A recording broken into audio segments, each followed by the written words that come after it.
Hoy Federico Reyes Heroles nos acompaña en el estudio de Despierta. ¿Cómo estás, Federico? Carlos, muy bien, gracias. Muchas gracias por venir, muy buenos días. Para presentar Impunidad Cero, cuéntanos de qué se va a tratar. Una iniciativa ciudadana que lo que busca es que la ley se aplique, porque en México tenemos un vacío brutal entre lo que es la normatividad y lo que es nuestra vida cotidiana.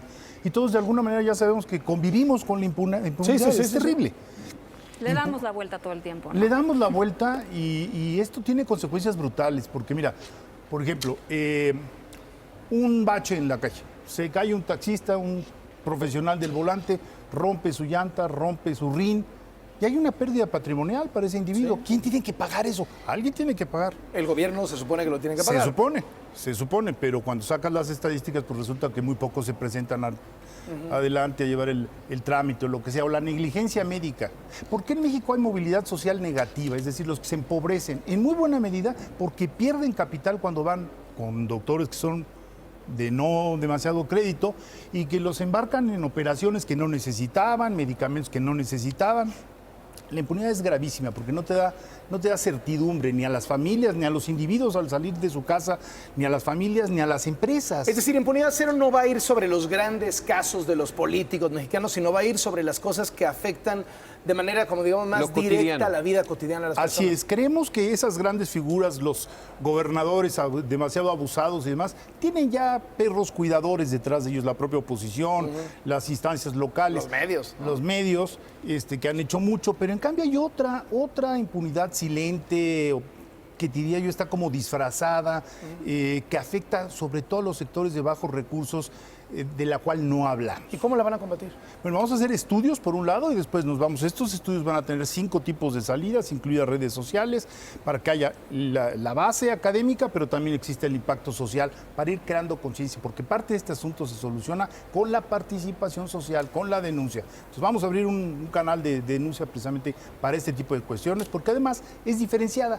La impunidad que viven los sectores de bajos recursos es diversa de la de clases medias, de las clases altas, de distintos tipos de impunidad que debemos de registrar para poderla combatir. Pero es de dos, es la ciudadanía y el servidor público. Así es. Ambos lo ven como algo cotidiano, como algo común. ¿Cómo romper eso? Bueno, yo creo que lo primero es que hay muchas víctimas de la impunidad que ni siquiera lo saben.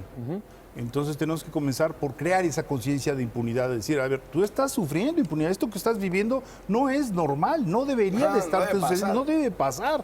Es un país en donde se tuvo que crear una Procuraduría Federal del Consumidor, porque el consumidor no se defendía a sí mismo en los años 70. Bueno, la impunidad creo que se ha quedado la saga. Avanzamos mucho en transparencia, ahora sabemos mucho más que hace 15 cuando echamos a andar el capítulo de transparencia, 17 años. Pero ahora la gente está muy enojada porque sabe y no ve consecuencias jurídicas. 97 de cada 100 actos ilícitos no tienen ninguna consecuencia. ¿Qué es esto? Y hay muchas cuestiones o situaciones que generan impunidad que pasan por las leyes, ¿no? Eso es también algo que supongo que ustedes van a poner ahí un poco el foco y tratar de revertir esas tendencias, ¿no? Mira, por ejemplo, hay 5 códigos estatales penales que establecen todavía cosas tan bellas como que alguien que viola a una mujer, si se casa con ella, ya no se le aplica el delito. ¡Qué barro! No puede ser. Siguen los códigos penales. Siguen los códigos penales. O los golpes que no tienen una repercusión externa no son valorados por un juez. ¿Por qué? Porque ahora las golpean con almohadas, ¿no? Para que las mujeres no tengan el registro físico de un moretón, etcétera. ¿Qué es esto? O sea, es un horror, porque además, fíjense qué horror, ese 97% de hechos ilegales que no tienen consecuencia, pues son la mejor invitación para que la gente siga delinquiendo, siga violando la ley, porque sabe que no le va a ocurrir nada. Entonces, hacen el estudio, lo presentan a la opinión pública a través de distintas cosas y luego buscan litigar estratégicamente los asuntos particulares o litigar las leyes grandotas para que luego permee. Las dos, yo te diría, vamos a tomar casos muy concretos, por ejemplo, estos 2 niños que murieron en Chiapas y que fueron producto de que hubo una manifestación política y entonces no cruzó la ambulancia. Bueno, ¿dónde están? ¿Quién es el responsable de estas 2 muertes? Se murió la noticia, ¿no? No es posible, hay que seguirle. Pero, por ejemplo, también tenemos la segunda iniciativa, porque van a aparecer una vez al mes en la revista. ¿La primera cuál es? La primera es mujeres, violencia contra las mujeres. En pocas palabras, golpeadores. ¿Dónde están los golpeadores en este país? Y que vayan a la cárcel. Y que vayan a la cárcel y revisemos los códigos estatales para ver qué es lo que se puede cambiar. Y sigamos de la las pista leyes. caso por caso, estado por estado. Y trabajarán con organizaciones que se dedican a eso, porque hay Gire, por ejemplo, que se organiza. Gire, viene un material ya de Gire con nosotros, viene una iniciativa que se anuncia en las próximas semanas por Claudio X González, que se llama Ciudadanos contra la Corrupción y la Impunidad. Yo estoy en el Consejo, Claudio está con nosotros. Después, la Universidad de las Américas ha trabajado intensamente con el IGI, el Índice Global de Impunidad. Yo creo que ahí se adelantaron. La Universidad de las Américas de Puebla. Exactamente, sí. de Puebla. Ya estuve con el rector, con Luis Ernesto Derbez. Hay que unirnos, porque si cada quien hace sus acciones por un lado... Entonces, primero mujeres y segundo... La segunda es, ¿por qué no invierten los señores gobernadores más en investigación y en justicia? Ellos envían una ley de ingresos para sus estados.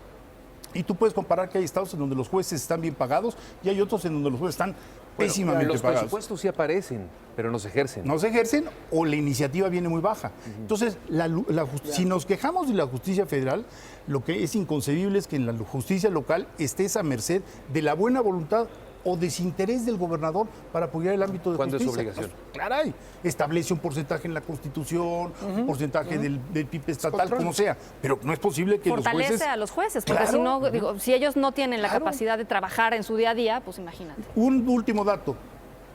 Más o menos se procesan por homicidio alrededor de 4.600 sentencias cada año.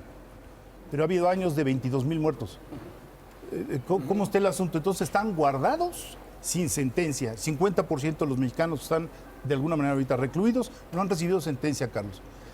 Bueno, pues hagamos un esfuerzo por ver si acabar esa impunidad. Por acabar esa impunidad. Muchas gracias, Federico, por venir. Enhorabuena y estaremos siguiendo, ¿no? Y nos mes a mes les enviamos algo. Gracias, Federico Reyes Heroles.